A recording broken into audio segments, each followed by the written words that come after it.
All right, shall we start now? Perfect. First, thank you for being here tonight to spend the next 2 hours together to examine the mind a little bit, to reflect on it a little bit, to understand a little bit about the mind. So before we start the session today, let's play a small game or just a small session. So I invite everybody to listen to the sound for this one for 3 minutes. So during these minutes, try your best to listen to it. Just listen to it.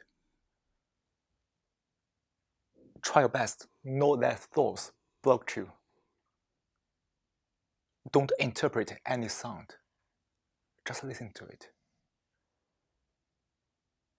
Okay, let's try this.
So open your eye slowly.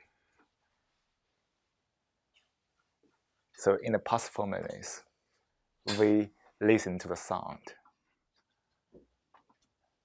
We also notice the thoughts popping back, right?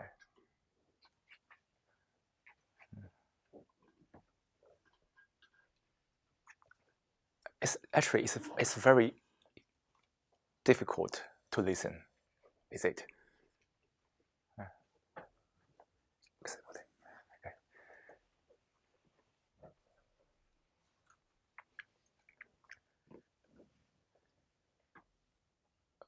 We think we listen a lot, but do we really listen or not?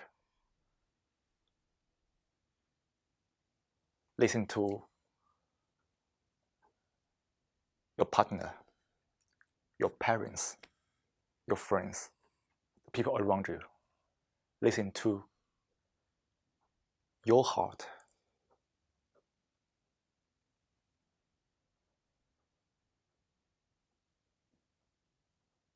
How many moments in your life do we really listen to something?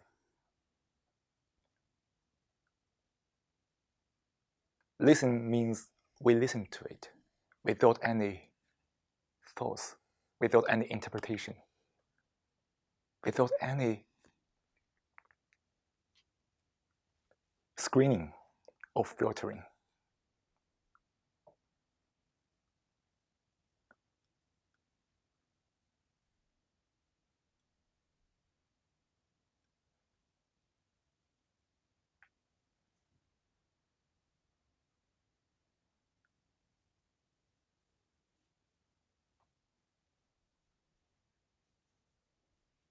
We have ears, but we rarely listen to something. What we get from our hearing is the consequence of our thoughts and interpretations. In that station, are we really listening or not?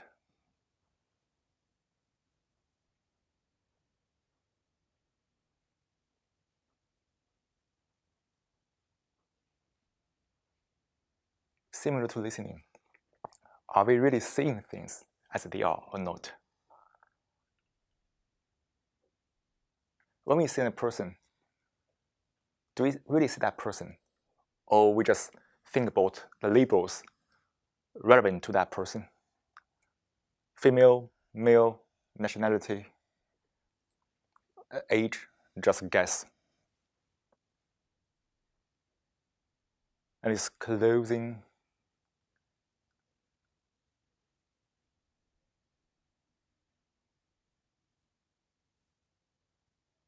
Actually, it's very challenging for almost everybody to listen and see. It's one of the two of the most simplest actions we have ever had. But we are ruining it, right? In a way, by our thoughts, by our storytelling, the monkey mind.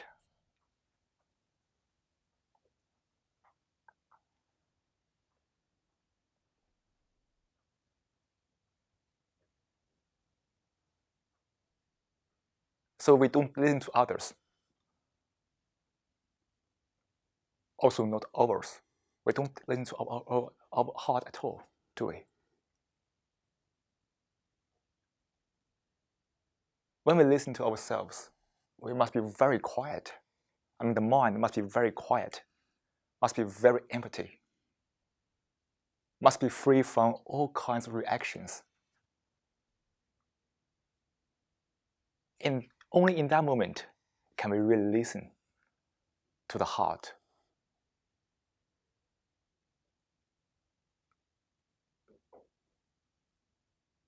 For example, many people listen to music all the day, but how many people are really listening to music? Or we just use it as a background noise to block out other things.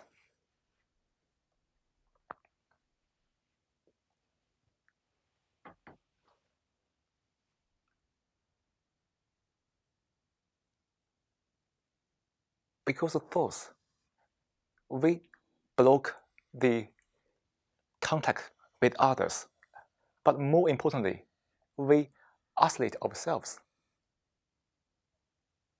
We use thoughts, illusions, create a world which is entrap ourselves there.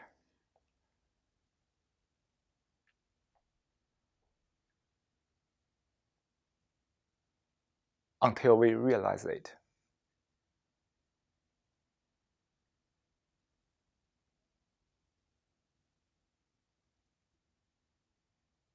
That's the way to meditate.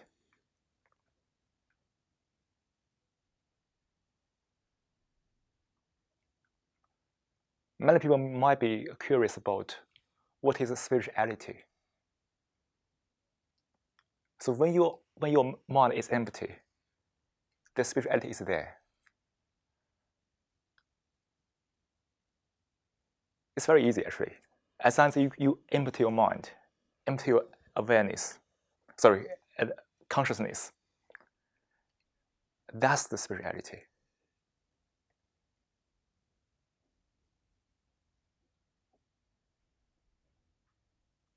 But how to empty it is becoming tricky for us, right? How to empty these filters, remove all the filters, to let us see the things as they are, to listen to our own soul, to listen to others.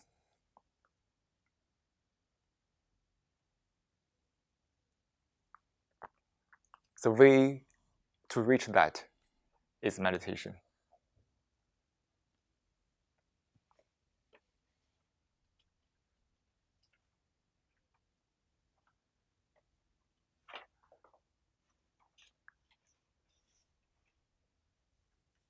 So before we start today's session, let me introduce the plan of today.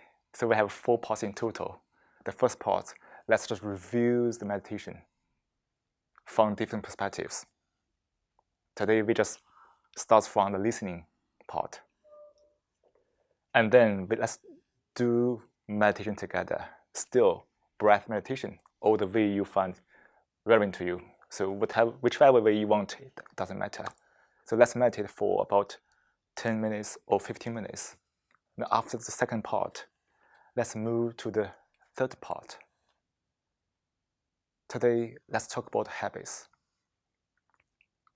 I mean, not only the habits about smoking or drinking, because that's habits we know so easily, but the habits on a deeper level.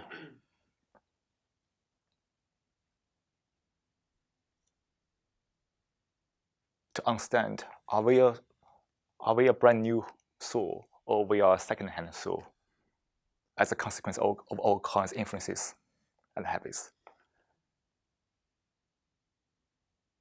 So this session is not about whether it's right or wrong, or yes or no. It's about let's look at these things. Don't judge it. Don't argue about that. Because as long as we stay here to communicate, the language could create some challenges for us. Language is wonderful, but language also can be disastrous for us.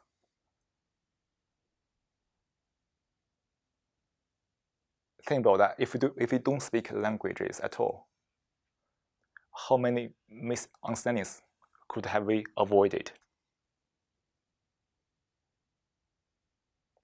Without languages, how can we be cunning? Without languages, how can we be manipulative?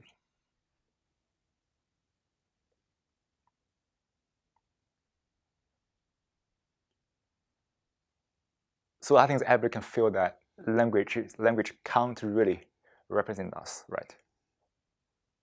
It's something outside. It's something called labels or symbols or some images.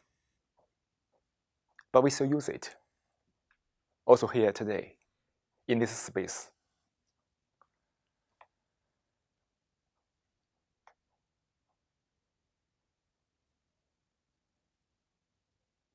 But we must realize that the information we can convey via languages is very limited.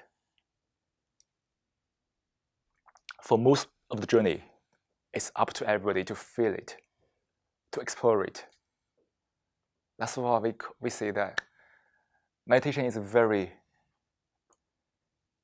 lonely.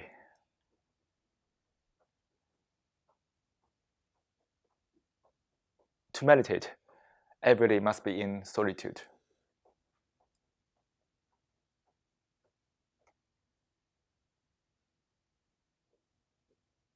Nobody can really understand you, no matter how speak, how communicate, except yourself, right?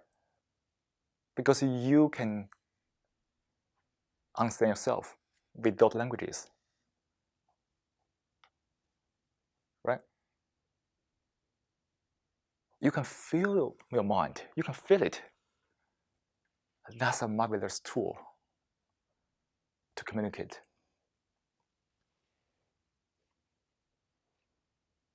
But look at the modern habit.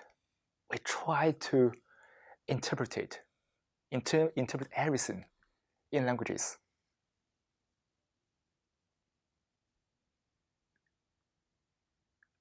Even when we are listening to something, the language is still there.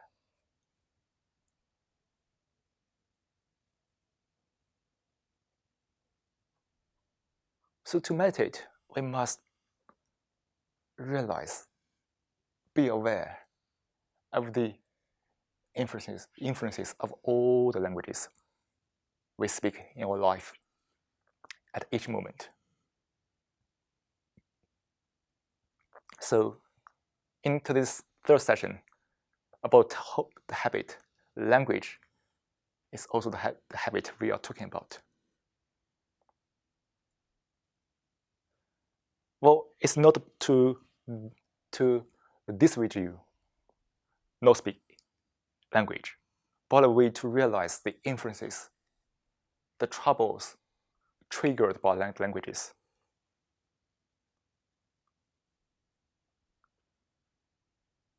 So after the third session, let's come back to another session of meditation, maybe 10 minutes to end to this discussion. Because after this kind of discussion, everybody's mind is very activated. This kind of activated state is beyond your consciousness. That's why we need to calm down again to make sure everybody can live here, hopefully, with peace and calm. Actually, for most people, probably it's not easy to find a moment, find a space like this to sit down, to examine the mind.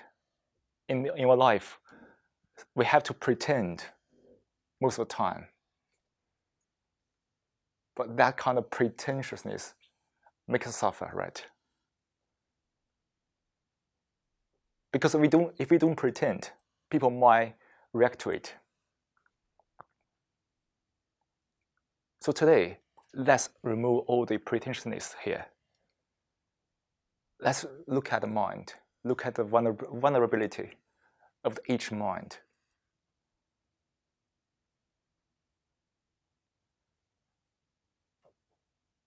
Listening to our heart means that we need to understand how the mind works, to understand the whole process of thoughts, to deeply aware of all the mental activities, which means that we need to observe the mind. But at the same time, there's no observer.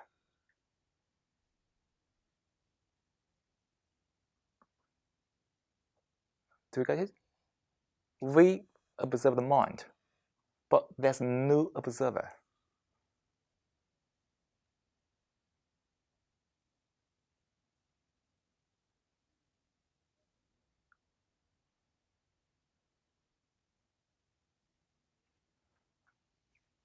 I observe my mind, but who am I?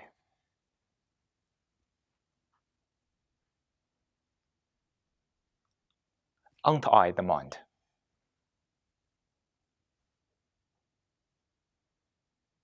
Right? So the mind observe the mind means that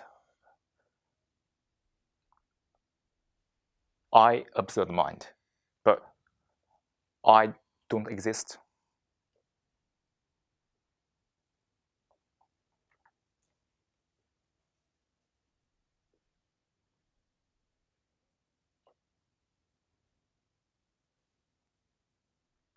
That's the way to observe the mind.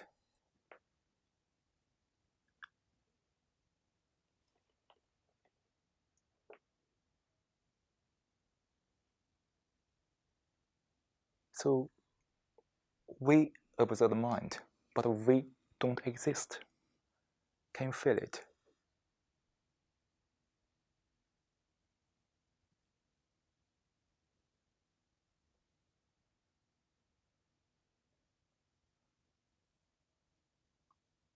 Observation without an observer, that's meditation.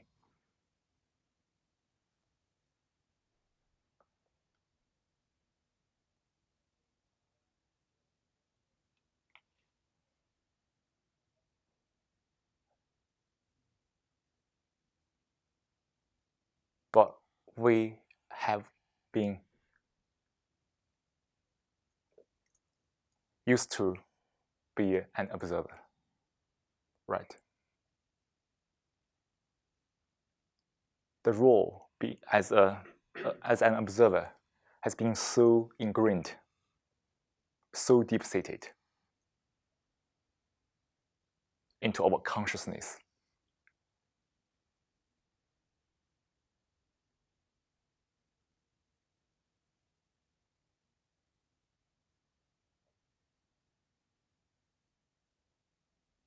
So to us, the real question is, can we observe the mind without the observer? If you can answer this question, you find a way to meditate.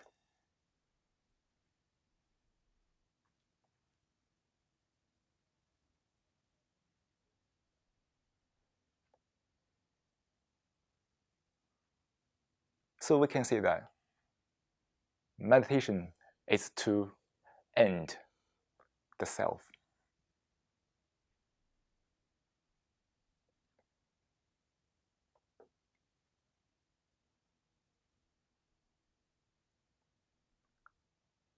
There's no Chinese self, there's no European self, there's only one self.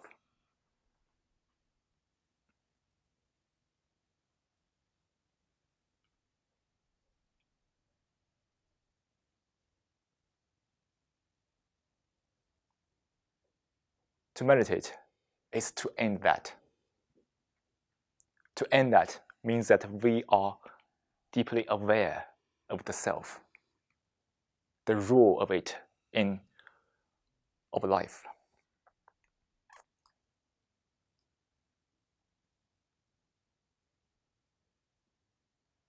So it means that to end the self, you need to aware of that. That's it.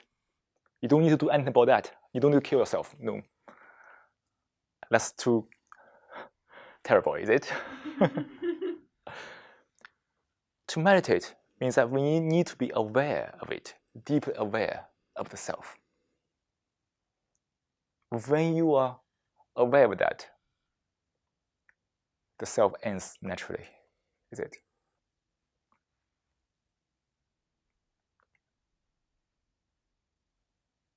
How? I don't know.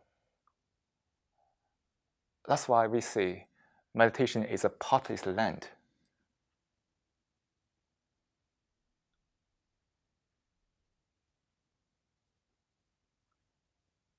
Because everybody has a self running in different ways, influencing you in different ways. Now, how can I provide a solution to that? I'm not you. You know that, right?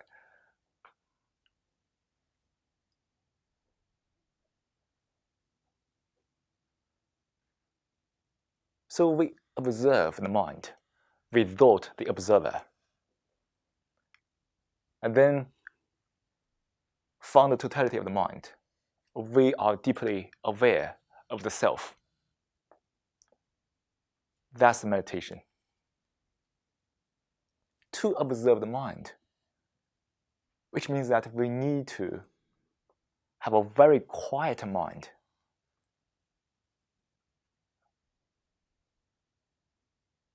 Just back to the listening, it's the same. If we have a very busy mind, all kinds of thoughts, we don't listen to things. We only listen to the self-reflection from the thoughts. So to observe the mind, we must quieten the mind first.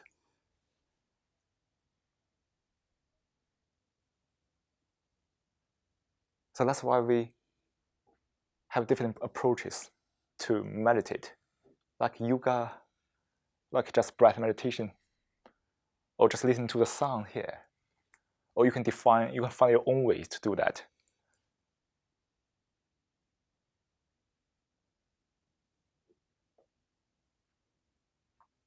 Or we call it mindfulness. To quieten the mind. We are too busy now, right? There's so much information catching our eyes.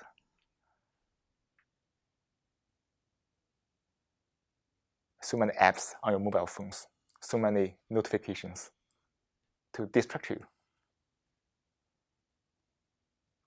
Any distraction is a new activation of part of the neurons.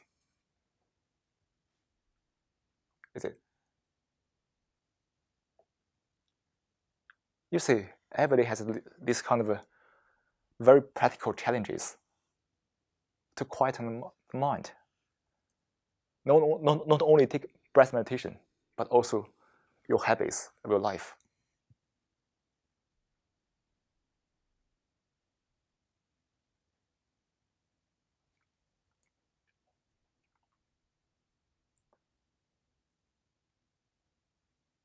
To observe mind, we need to have this quietness, the stillness first. And then there's a chance that we can observe the mental activities. We can use an example, like a metaphor. Like, if your mind is very busy, it's more like a rough sea, right? So many waves, the water is rising up and down, it's very rough. If you throw a stone into the water, you can't see anything because the wave is too strong. It submerges everything there. But when your mind is quietened, your mind is like a peaceful lake. When you throw a small stone there, any disturbance can be immediately captured. Only when your mind is like a peaceful lake, we could observe. Right?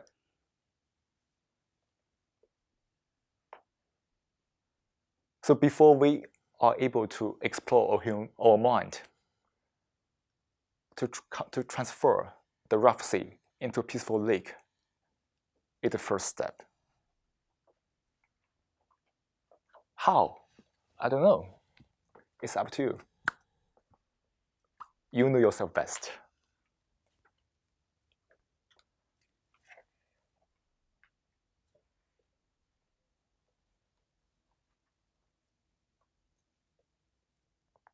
Then, with a peaceful lake, we could observe the mind, little by little. But how to observe? When we say observe mind, first, there's no observer. Second, we need to observe it non-judgmentally. Can we? Can we just see the things as they are? Can we just listen to it without any interpretation? Without seeking any authority, reading books, using all kinds of theories or knowledge. Can we let go of that?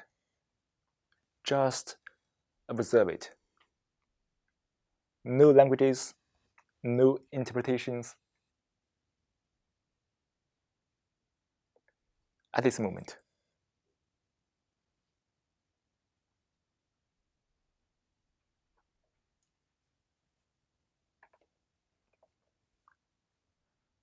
That's the way to observe. I mean, to give us the chance to gain insight into the mind.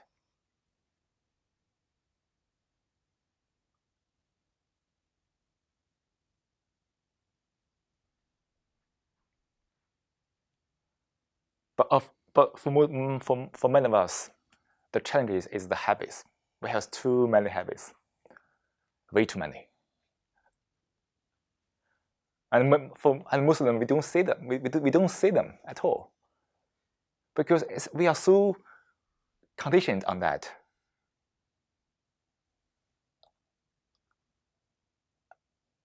And if we don't see them, that's kind of an issue, right?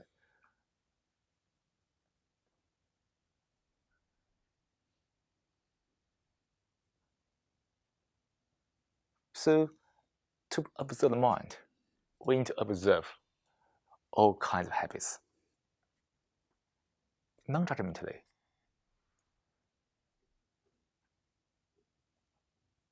Like the habit to rush.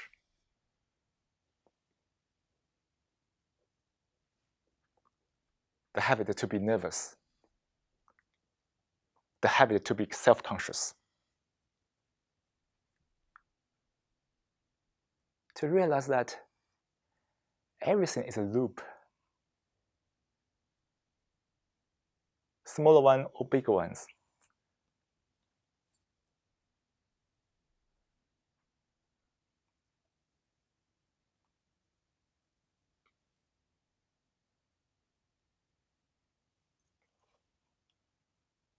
That's the way to meditate.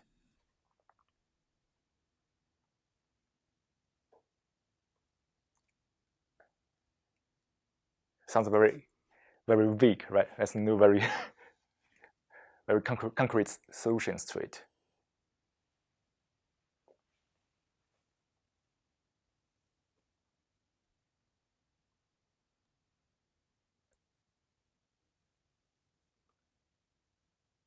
Quieten the mind, observe it without the observer. That's the meditation. That's it. In language, it's just two parts, but they are always together.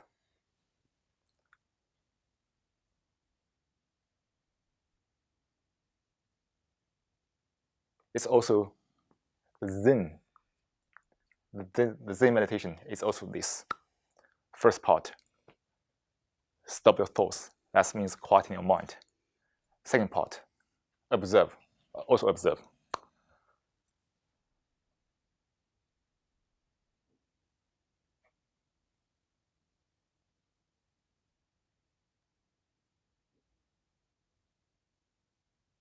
To meditate, it means that we understand the nature of the mind. Then we understand the essence of this world, the chaos of it.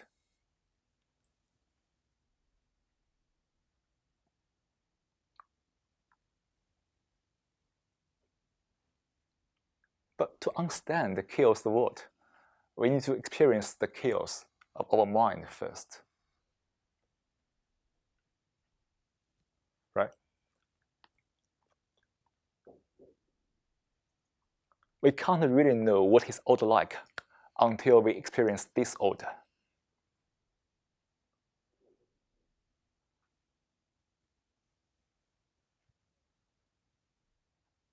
We never experience what is called peace until we experienced what is called chaos. So that's why we say that Zen or Daoism, whatever you call it, is a philosophy of negation. You can only experience the opposite to understand. What's that?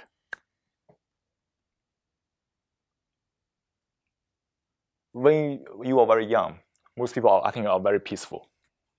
But you are seeking chaos until you feel, oh yeah, that's too bad to be chaotic. Then you come back here to try to find a way to go back to peace. Everybody doing the same. Everybody doing the same. We keep digging holes on the road, and we fill it up. So most people are wondering, how can we fill in the holes? But we need to understand, why do we dig up holes?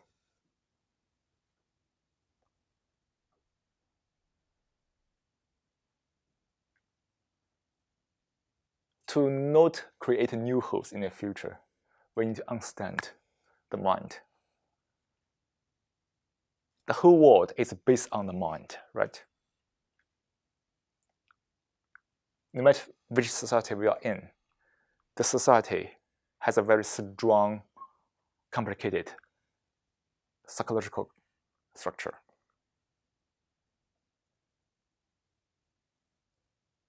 To understand our own mind, we begin to understand the society, the world.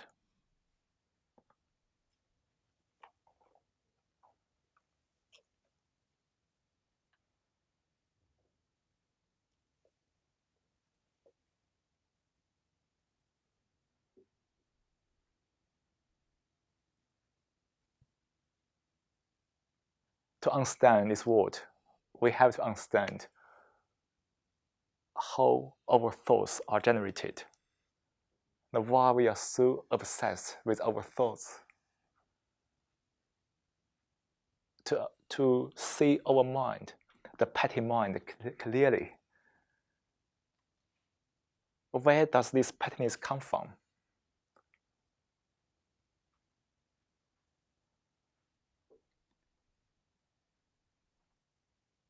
This all belong to meditation.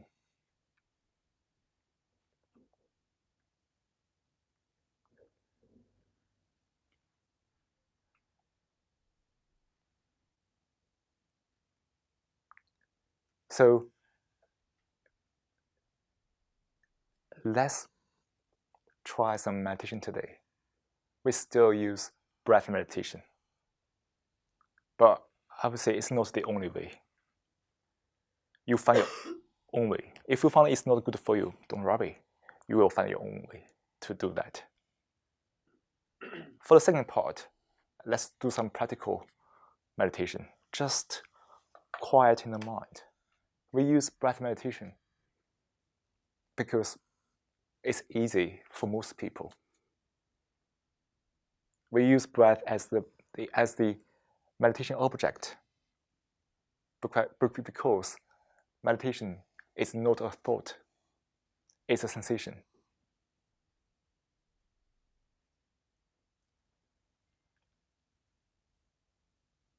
This caters to most people because we are so obsessed with thoughts. That's why we need to find some way to let us move away from thoughts a little bit. At least meditation is one way, breath meditation. So during meditation, we focus on the thoughts, on the breath, the sensation of it. And notice that you are breathing in, you are breathing out. And try your best not to identify with thoughts. Just like at the beginning of the session, we try our best to listen to the sound without being carried away by thoughts. It's the same stuff.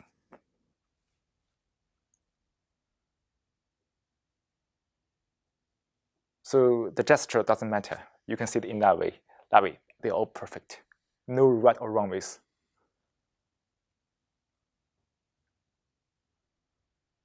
But in the next 10 minutes, let's just observe the mind, to feel the breath, to feel the sensation.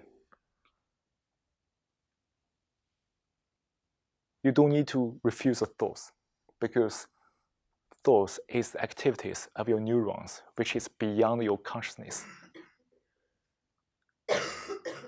Any refusal only leads to the chaos of your mind. So just let it be, okay? Our intention is to focus on the thoughts. Focus on the breath. It's second time already. Not the thoughts. So thoughts just come, be, and go.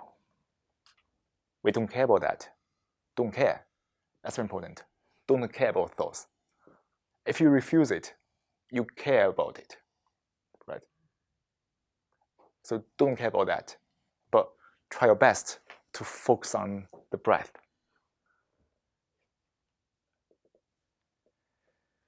Shall we do it now? Yeah. You can sit on the sofa or you can sit on the floor. It doesn't matter. Just feel free.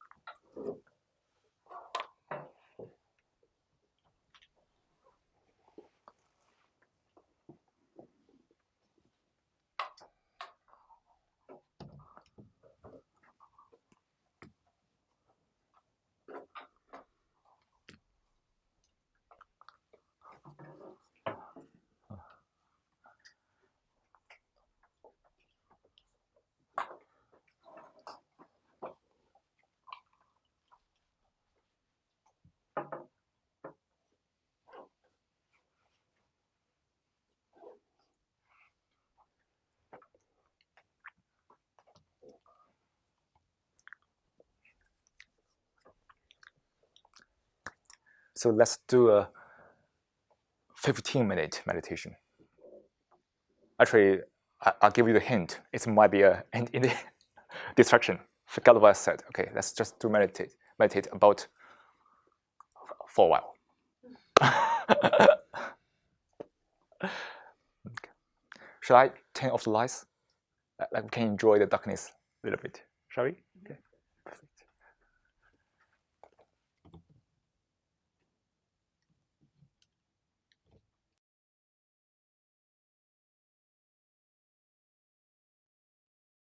Now, let's take a 15-minute meditation.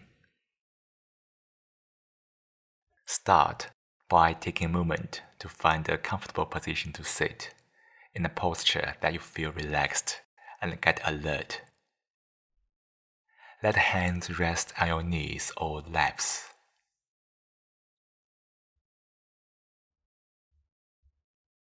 Let the eyes close gently. Soften your forehead.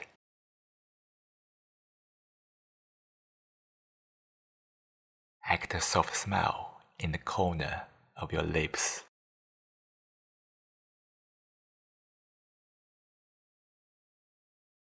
Breathe naturally. As you breathe in, be aware as you breathe in.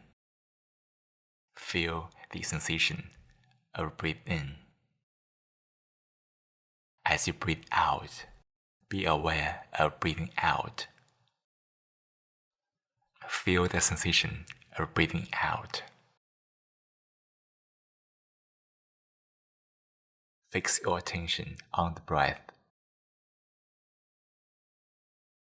Let go of any thought.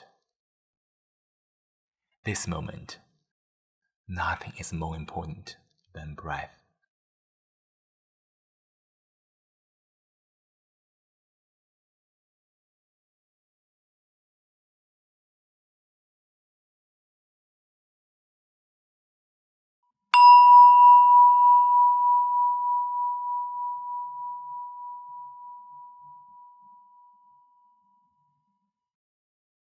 Every time you hear the bell, notice where your attention is.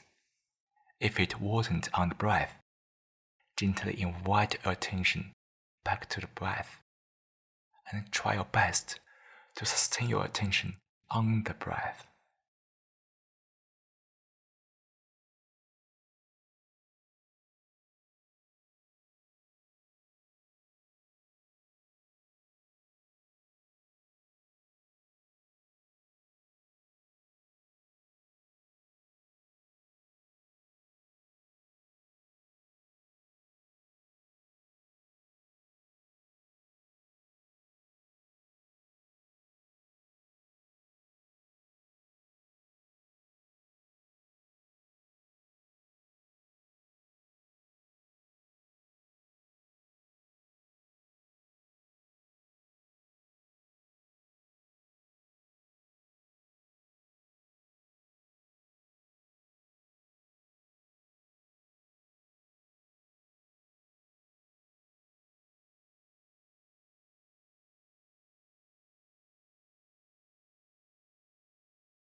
Slowly bring your awareness back to the room.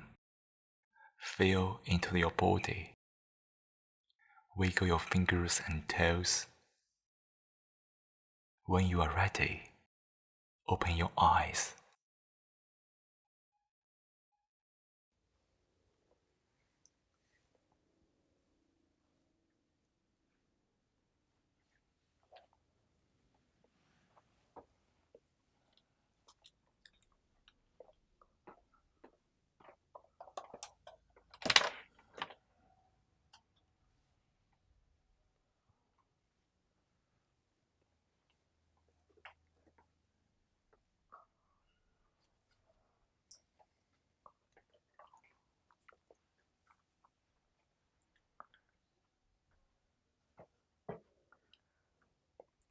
Too short or too long?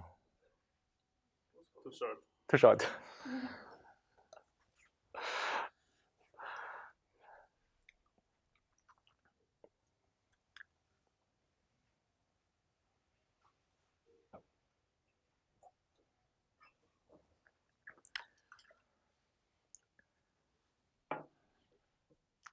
Actually, that's what solitude means.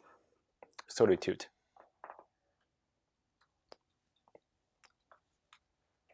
means in a space we sit down to quiet the mind. No matter who you are with, as long as you can look within to be free from all the influences, to examine the mind. That's the solitude. I think now everybody can feel a little refreshed, right? You see the power of no thinking, the power of being free from thoughts. The less is more, is it? Less thoughts, more energy. When your thoughts is running, the neurons are running also wildly, consuming a lot of energy from you.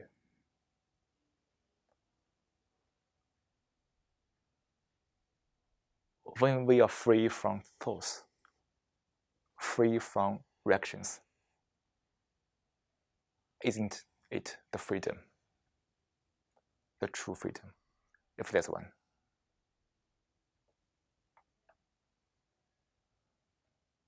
In that freedom, you have the energy, the pure energy.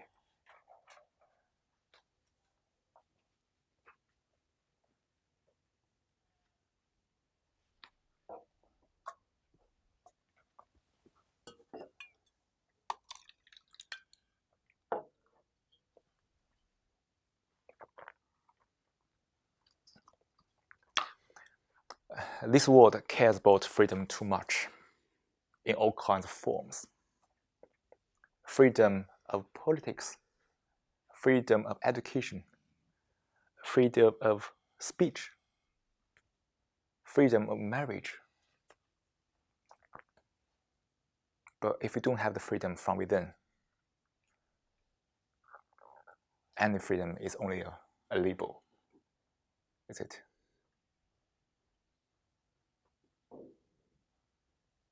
For if we are conditioned on a lot of things, can we say we are free?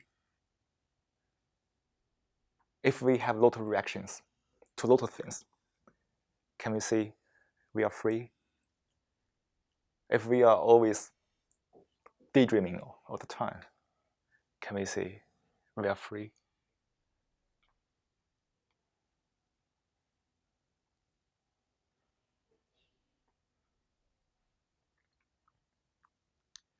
So when we are trying to defend some sort of freedom, probably we are no longer free. Can you imagine that? The problem is, as you said before, like if we go too much into that meditation, then it's like we are nothing at the end, we solve. And then the freedom is a minor issue in the scale of things. So the ego will not be there to judge if you are free or not. So how do you know? How do you know I don't know that? How do you? How do you know I don't know that?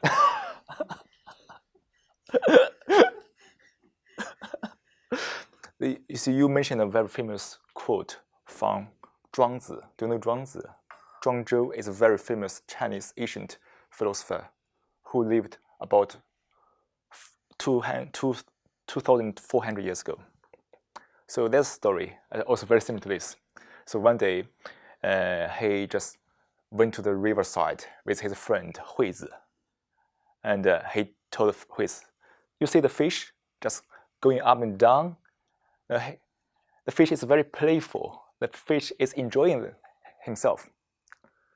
Huizi asked Zhuangzi, "You are not a fish. How do you know that fish is enjoying the water?" And Zhuangzi asked him, "You are not me. How do you know I don't know fish is enjoying?" Do you see the point here?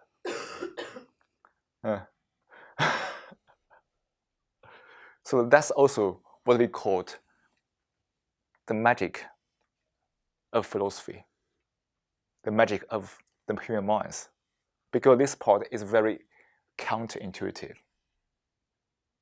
If you know your own mind, you will know my mind, for sure. Because no matter who you are, who I am, our mind share the same principle, share the same rules. We call the nature mind. So if you understand yourself, you understand everybody, truly.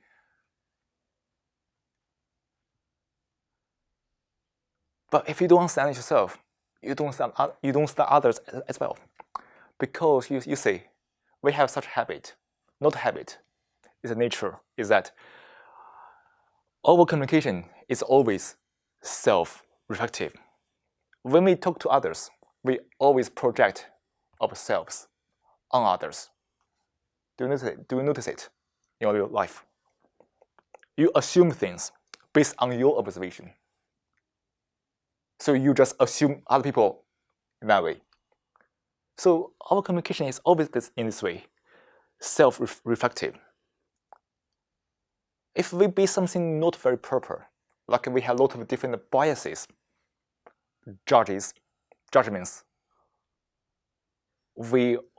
there's high chance for us to wrong other people.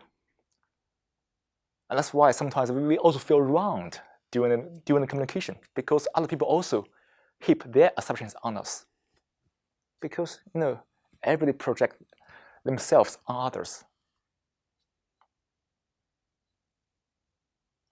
So that's why it's so difficult to communicate. But if we everybody understand how the mind works, think about this kind of projection. What does it lead to? If everybody understand how the mind works, understand the nature of mind,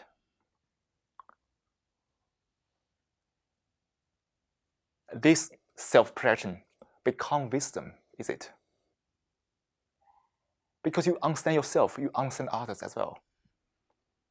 What does this lead to? Isn't the true harmony?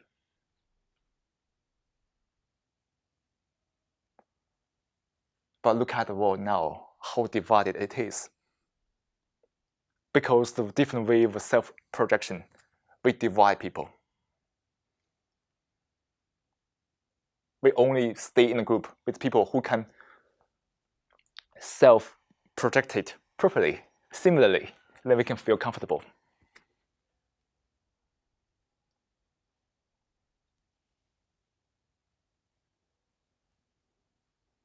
And that's why today let's look at the habits of mind, to notice that why we are so divided.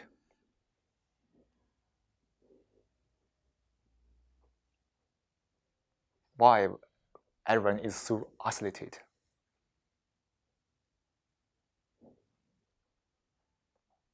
So when I mention habit, everybody can have some sort of image about that. It can be smoking, drinking, or any kind of things you're doing can be a habit. But habit is only a label, is it? You can't really figure out what is habits like purely based on a single word, habit.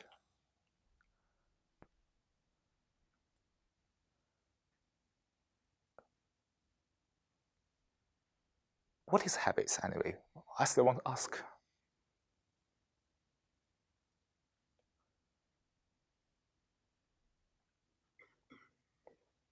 It's something you do on a continual basis. Something you do multiple times. It becomes a habit. It could be a bad one. It could be smoking, like you said. It could be working out. It could be reading. So I think for some. Mm-hmm. And all these steps are being done without awareness, is it? That's called habit.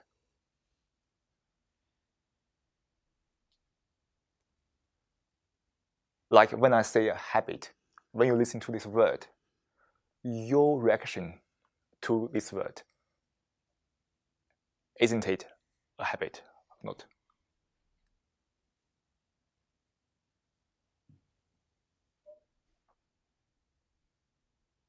The very reaction to this word can differ in different people because it triggers more different mental images in everybody's different one's brain.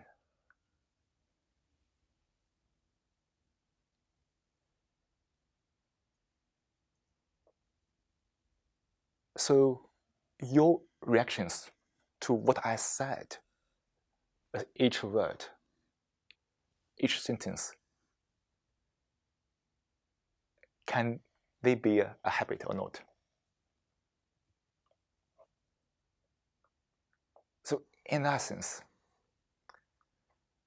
our language is very wonderful habit, is it?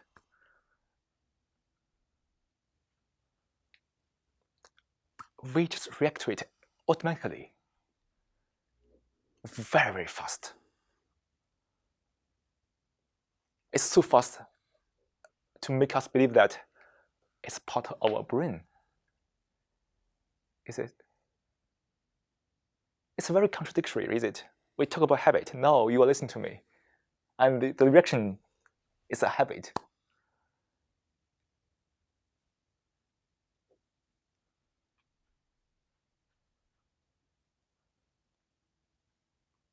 So what are languages?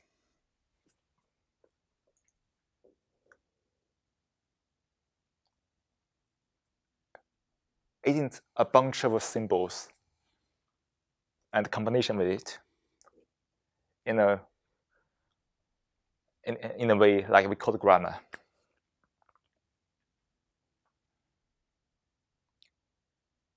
And based on the reaction to the verse, we could communicate. Right? When I say this word, everybody can trigger some images.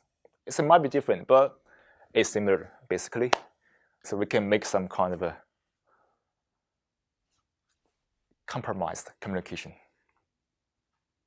Why is it called compromised? Because everybody triggers, because the same word triggers different mental images. We can't be totally the same. When I say a cup, everything think about the cup differently, right? But that's all habit. The reaction to the verse. So now we need to say or write kind of verse. Why? To trigger some good reactions from others, or not offend others.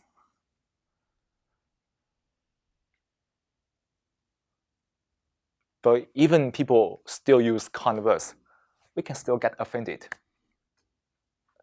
Do we?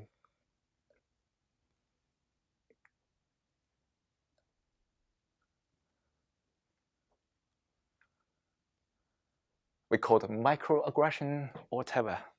There's so many different ways to call it.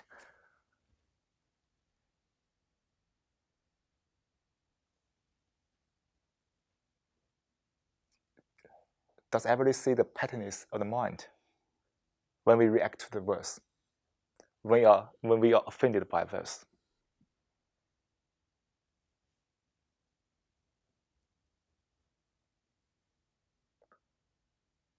Do we notice this habit in our life?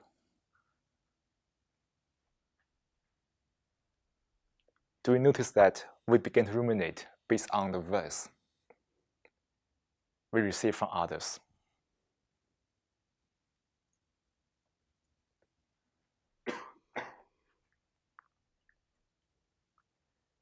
If we are entrapped in that reactions, in that kind of habit, are we free or not? From the Zen meditation, we say that there's no fixed path to the truth of the mind. So you can use breath meditation. You can also read a book, which is also kind of meditation. So, for these simple sentences, for this simple sentence, the problem is that the meditation is not defined in a way everybody agree to it. So here, in this session, the meditation means your life. Life is your meditation. Meditation is your life. But in some different traditions of Buddhism, it can mean just breath meditation or other kind of different practices. So I would say it's purely based on this, I disagree. But when I really examine each word, how it is defined, I might agree. So that's also the difficulty to communicate via languages. It's always triggers things differently among different people. And probably that's why to meditate, we need to let go of the language. That's very important. Because language, if you use language as your authority, we begin to lose the power to look within. Yeah. So another question about habits. So if you really take habits to their extreme, we sort of know that even perception itself is a habit. The fact that we're constructing a present moment experience, that's based on habits driven by past experience and evolutionary imperatives going back forever, which of course assumes self-space-time. And so on. And you say we reduce the habits of the mind of thinking and conceptualization and construction, and also the sense of observer. Yeah. How far does that go? Do you, through meditation, also then end the habit of perception itself? Or is there a certain amount of habits that are acceptable and then the rest not? So, because when we use the verb end, it can be a little misleading. It seems that we need to do something to end something, to do some very concrete actions to end the self, to end this kind of habit of perception, whatever. It's not about that. It's about how deeply we can be aware of these things.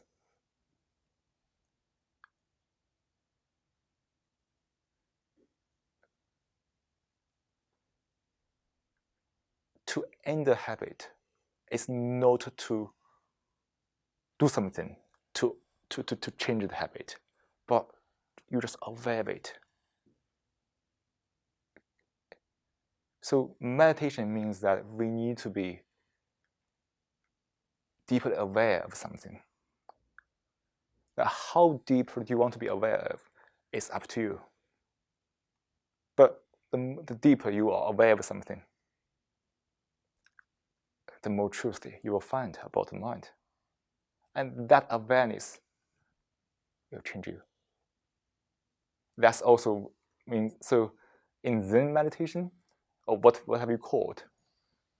the awareness is very important. You don't need to do anything about your habit.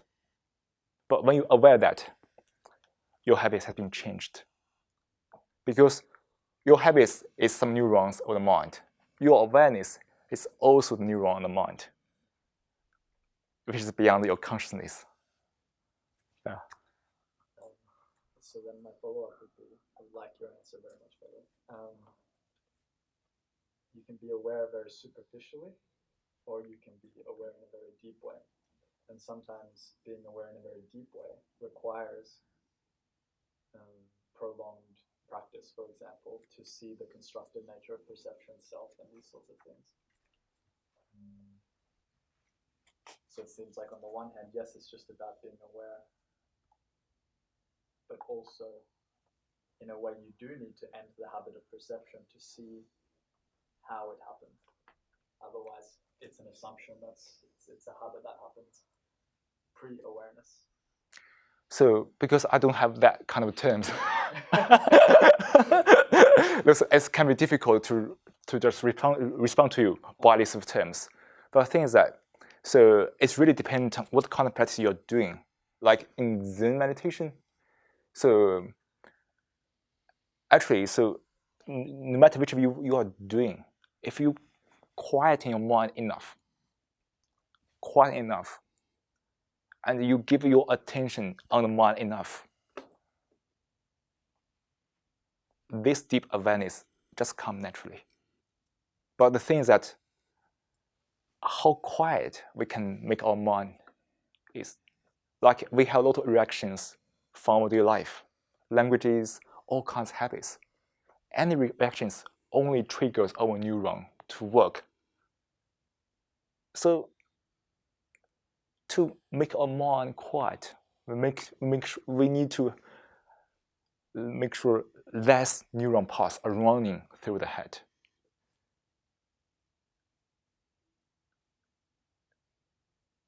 So, because I know it's difficult for me to bridge the terms you mentioned here, but that's what we mean in the Zen meditation. Quieten your mind, observe it, reflect on it, based on your past experience or stories. I mean, your troubles. Your troubles is the best teacher, actually.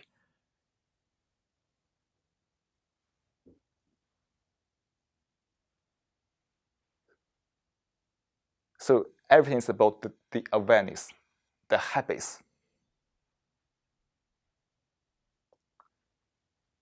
Think about the thoughts. The thoughts isn't carried by the verse and the mental images. If we don't speak languages, if we don't attach to the symbols and the images, can we still think?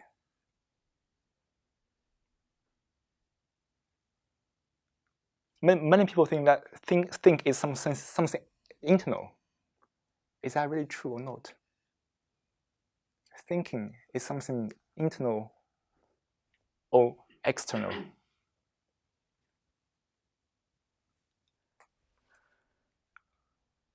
Because when we think, we always resort to symbols to represent the argument from which we can think more. So if there's no mental images, symbols, can we still think? If not, probably it means that thinking is also a consequence of some sort of reaction to the symbols and the images, which means that thinking is not internal, it's also external.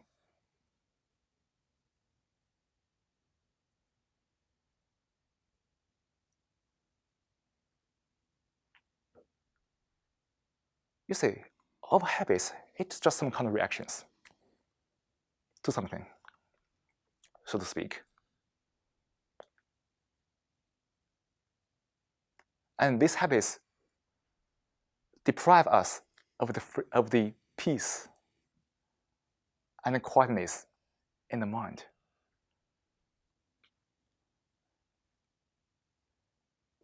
As long as we react, the mind is disturbed, is it?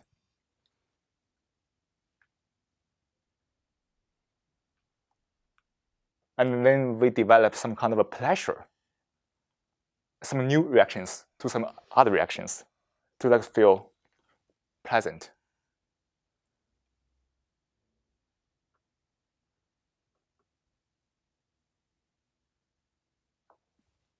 Would you say there's something that's not conditioned by habit? I don't know.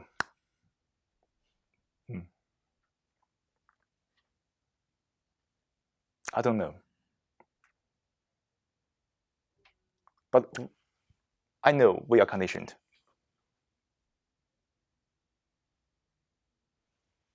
Right.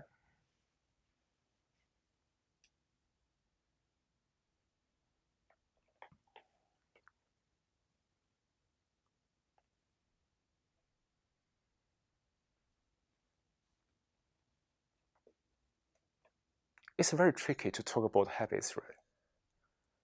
I have the habits now to speak English. It's very contradictory.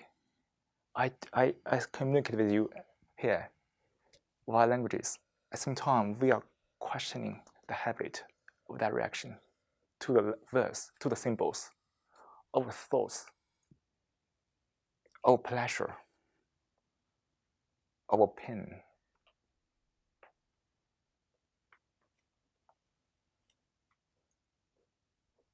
The purpose is not to let you no speak, but we just give the awareness to it when we use languages. So is perhaps awareness then unconditioned?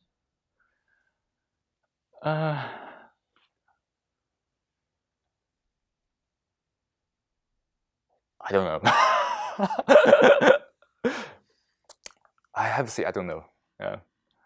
Those are questions I can't really answer. I can just notice that, yeah, we had awareness, but whether it's conditional or not, I'm not very sure. Probably I will think for a while and I will email you.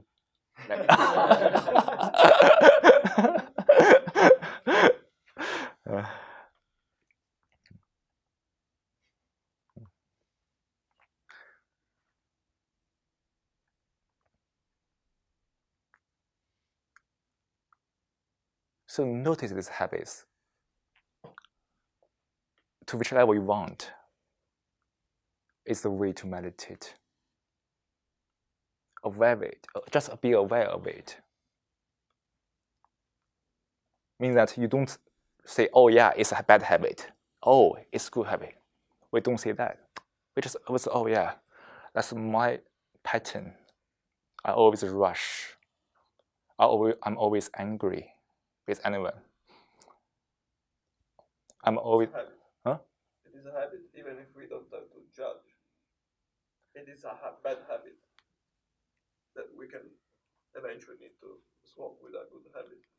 You mean if you don't judge? I mean also means a habit? Is that what you mean? If we don't judge, it is something. If you do something that it doesn't make you happy or doesn't bring the good result to you, it's something that we define as a habit. So here, when we talk about habits, we need to look at the mind and think about habits. But if we just understand habits based on the building up of the sentences or arguments, we can begin to misunderstand habits. Like no judge or judge. If we say don't judge, we can also say it's a habit. But it's really depending on you how to understand it from your mind. If you aware of it, it's a habit, and it's helpful to you, that's fair enough, right? Because you aware of it and you find it really help you, perfect. I don't need to agree with you or disagree with you, because I don't know what you really mean actually, because the limitation of languages in really convening this kind of message. But I believe that if you're aware of that, if you find it's helpful to you, just enough, right?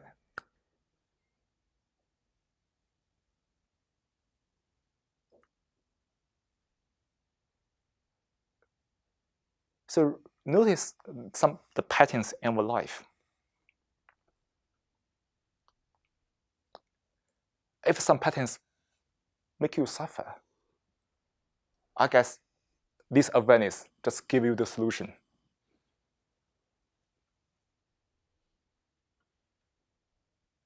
To that suffering, which we can call it wisdom, whatever you call it, right?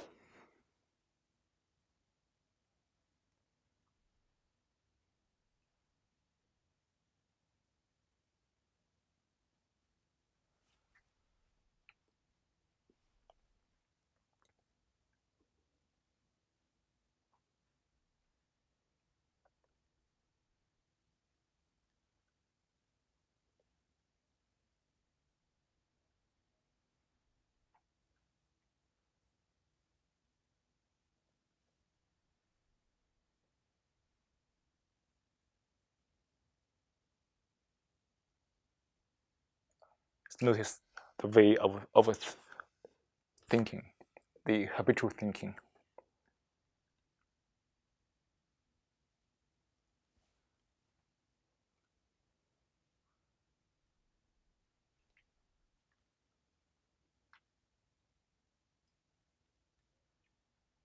Notice the tricky part of this discussion here today about habit. It's a word, or it's also not a word.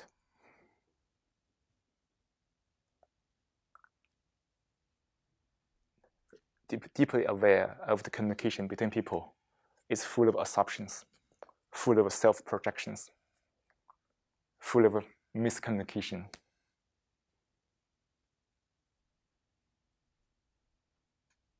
Will this awareness change you something? Will this awareness make you more compassionate?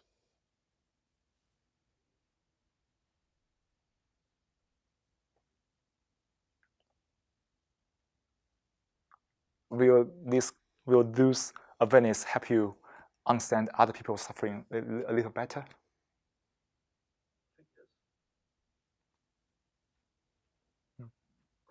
I think sometimes it's happened. For example, if we have a discussion, argument, me and you, for example, and if I'm awareness, I can understand better your point of view without being judgmental.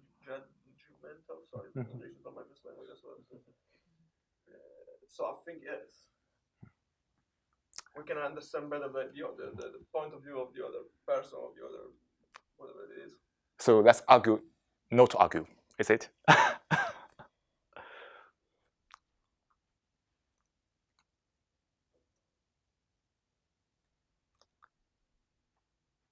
So self-projection is always there. But as we said before, if we could properly project the self by the nature of mind, you understand yourself, you understand others. Think about over irritation, this kind of hatred, and this kind of negativities. Isn't the consequence of this kind of misunderstanding, misperception, and also of a reaction to this kind of a misunderstanding?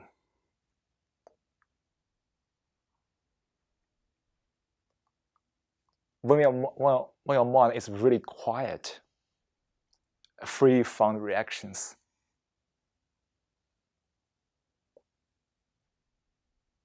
free from the thoughts, opinions, any influences, what do we have left?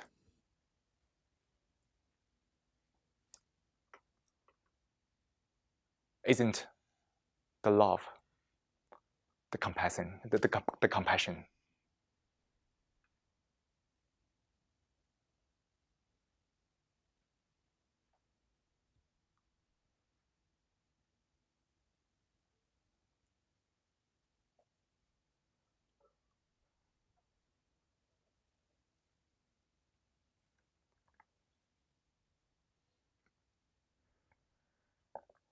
So this is the third part of the session. and probably let's have a break, about maybe 5 to 10 minutes, and then we can come back again to meditate to end today's session. Right? Yeah. The holidays are Oh yeah, over there.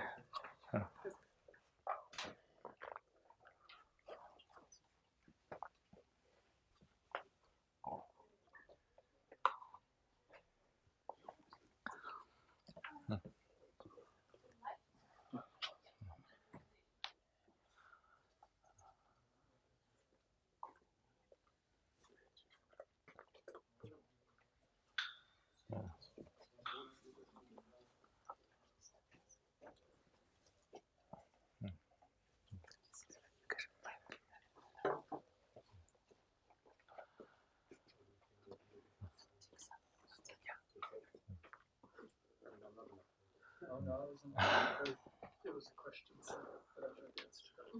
But if it's to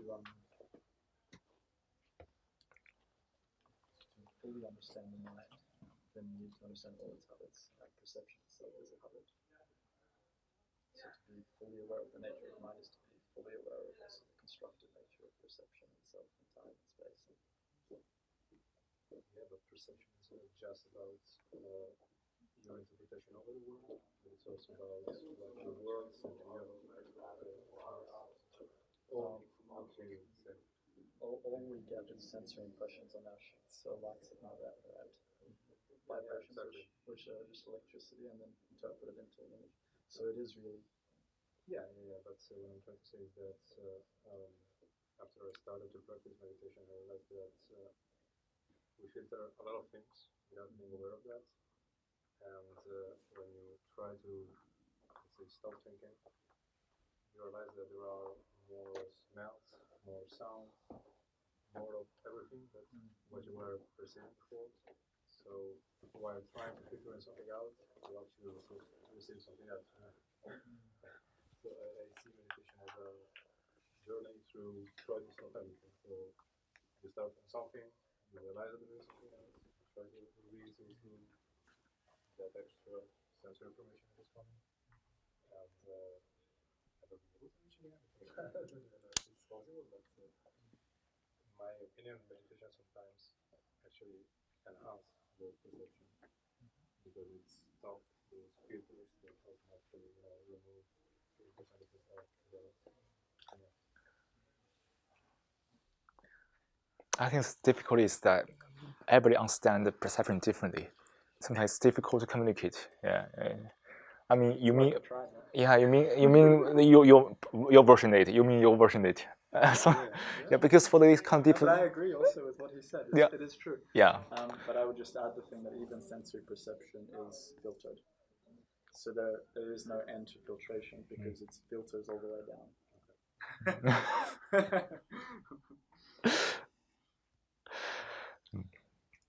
This part, I think, for me, is fun. It's very tricky. Yeah. So, yeah, it's also easy to draw into a very long philosophical discussion.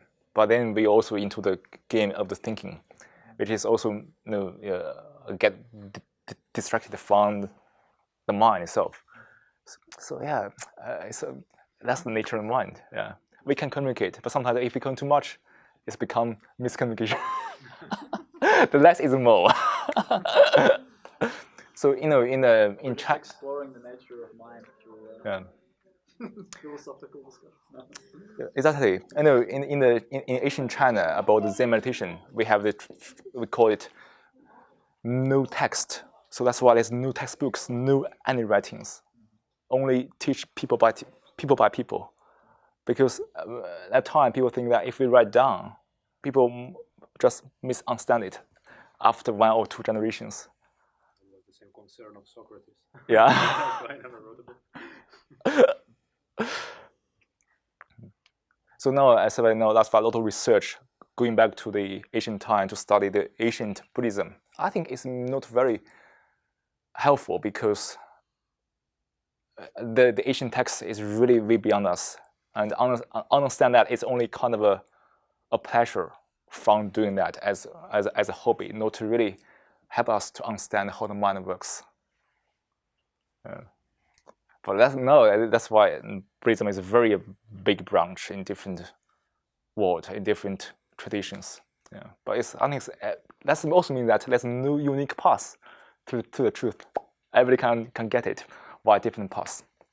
Most of the traditions and philosophies or beliefs or religions have a common ground, or many elements that are common at least. I don't know. It's difficult for me to answer that question. But then that as long as we're into the domain of thinking, it's a different story. This kind of perennial philosophy they call. They try to wrap up what are the main teachings across different traditions, or mythologies, or stories, or I don't know, the Bible and the Kabbalah, and many books. They have this thing called the perennial thing. So what are the elements that appear in all of them? I think for them it's very easy. The easy way for us is if we empty our consciousness, we just come back together. That's it. As long as we have the consciousness, we just begin to divide all the time, right? We just divide right or wrong. Now the biggest division is about the human and the nature. We think of a human as very advanced animals. That kind of arrogance gives us the biggest division, which gives us this kind of a lay the foundation of the deeper level of the self. You see, if we empty our consciousness immediately, everybody come back together immediately, because we realize that, okay, what really divides us is this kind of a consciousness, the verse, this kind of meanings, this kind of pursue, right or wrong, all kinds of divisions. So that's the easy way to that solution, right? That's a good answer. Okay. So, shall we meditate again to end today's session? Perfect.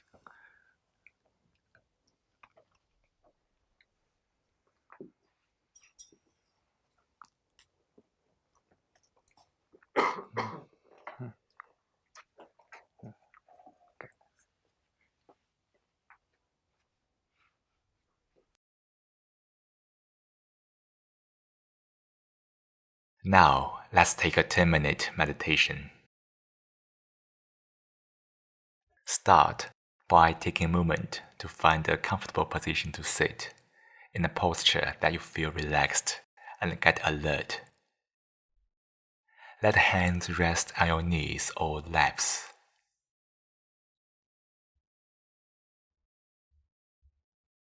Let the eyes close gently. Soften your forehead.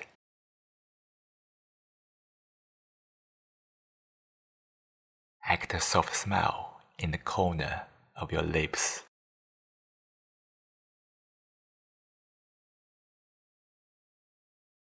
Breathe naturally. As you breathe in, be aware of your breathe in. Feel the sensation of breathe in. As you breathe out, be aware of breathing out. Feel the sensation of breathing out.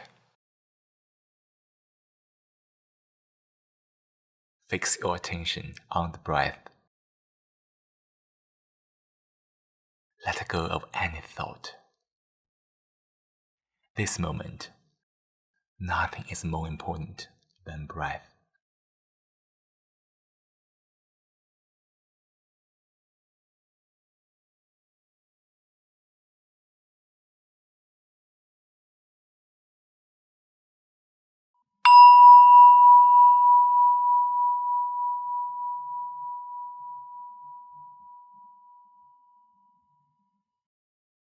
Every time you hear the bell, notice where your attention is.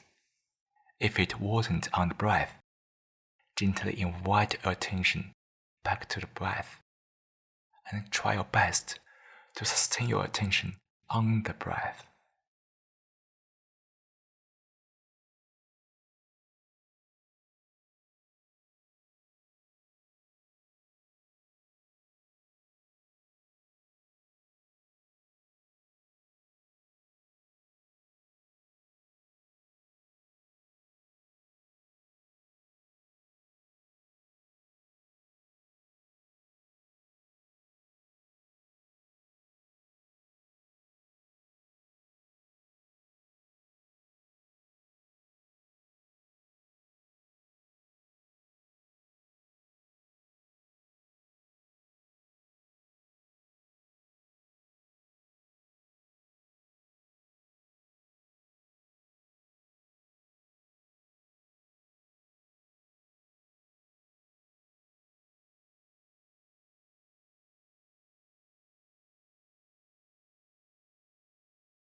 Slowly bring your awareness back to the room.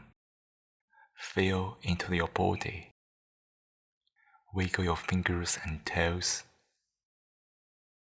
When you are ready, open your eyes.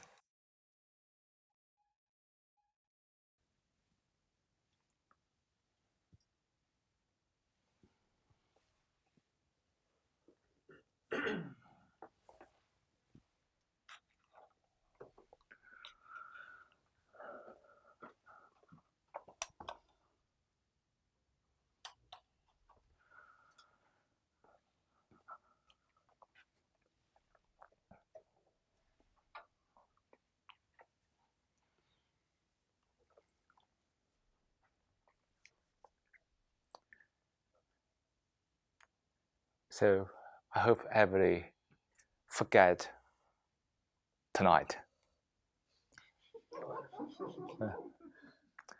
Let go of it. We just do together. We did together in the past 2 hours to notice something. That's enough.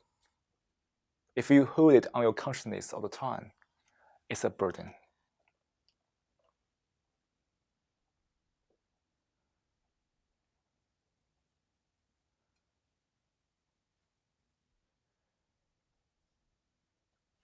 Seriously, just forget it.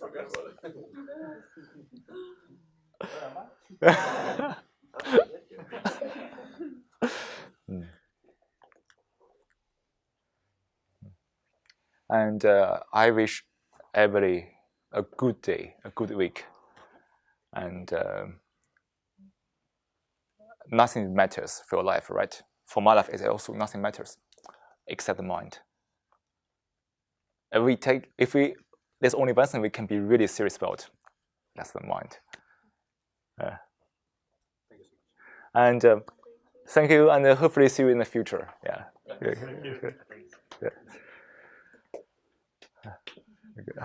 Thanks. Thanks.